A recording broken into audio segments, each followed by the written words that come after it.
Hey guys, this is Coach Chris here. Just going to give you a quick instructional video on how to set up the pitching machine for those of you who've never done it. So we just come in closer on the unit itself. This is the pitching machine. This is the wheel part. And there's a little clamp on the bottom, under the base. You just loosen that, and before it falls out, so leaving it still attached, you grab these poles, and if you come in really close, you can see that there's a little support there to keep it from wobbling. You just slide the post in like this, find a spot on the clamp to hold it snug. Now you can't tighten it yet because then the other ones won't go in. So what you do is add a second one. Many of the ones in the Newmarket system, this little cast iron piece is broken. Don't worry about it, it's still functional. Tighten it a little bit, grab your third leg, and once you get the last one in, now you can start tightening it. And you hit a point where it gets tight, but it's nowhere near done yet. So all you have to do is just wiggle the legs and you'll get a little more out of the clamp.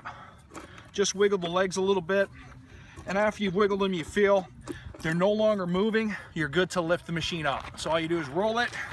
And some coaches, by the way, they'll take the whole machine down from the equipment shed like a wheelbarrow like that. So you can put the legs on up at the shed and then just wheel it down to the field because it is pretty heavy. Pick it up, not by the controller, but by the handle, and you just lift. So to set the machine up, you'll need to lift this part up so that it's at the top of the wheel. And then on this side of the pitching machine, there's a clamp. And that's what holds it in place.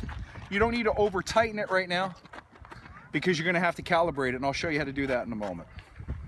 So this is your control panel where you turn the machine on and off. You can see here's where it's plugged into the electrical supply, and this is what turns the machine on or off.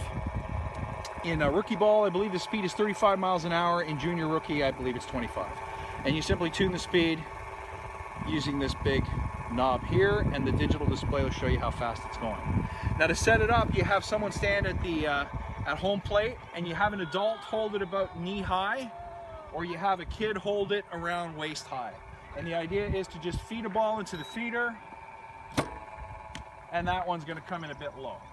So now you come back over to the clamp, and if the balls, loosen it, if the balls are going in a bit low, move the feeder back towards second base. If the balls are going too high, you'd move it towards home plate. So that was a bit too high.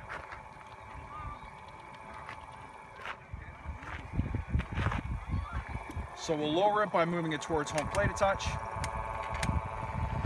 Retighten it, and hopefully this one's the one. That's about right.